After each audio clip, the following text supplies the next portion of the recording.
500 বছর বা তার অধিক বয়স বলে জানান স্থানীয়রা এই বটগাছের। গাজীপুরের কাছে এত বিশাল আকৃতির একটা বটগাছ আছে আমার জানা ছিল না। বিশ্বাস করেন রাসেল ভাই, আমি এতগুলা বটগাছ দেখছি, এত বড় বটগাছ আমার জীবনে আমি প্রথম দেখছি।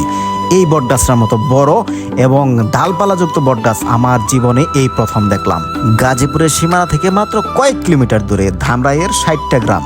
এখানে ইট পাথরের ব্যস্ততায় থেমে যায় কয়েকশো বছরের পুরানো এক মহিরুহের ছায়াতলে। এটি কেবল একটি গাছ নয়, এটি একটি জীবন্ত ইতিহাস। প্রায় 5 একর জায়গা জুড়ে বিস্তৃত এই বটবৃক্ষ। এর ঝুড়িগুলো যখন মাটিতে নামে তখন মনে হয় যেন আকাশ থেকে শত শত হাত নেমে এসেছে মাটিকে আলিঙ্গন করার জন্য।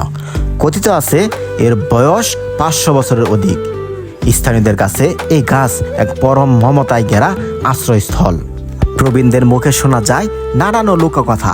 অনেকে একে মানত করার স্থান হিসেবে দেখেন, আবার কেউ কেউ একে প্রকৃতির এক অলৌকিক সৃষ্টি মনে করেন।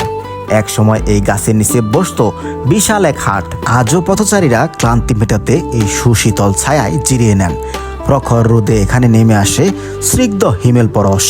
এটি ঢাকা জেলার ধামরাই উপজেলার যাদবপুর ইউনিয়নের 60টা গ্রামে অবস্থিত। চতুর্দিকে শুধু জমি আর জমি, মাঝখানে দাঁড়িয়ে রয়েছে এই বিশাল আকৃতির বটগাছ।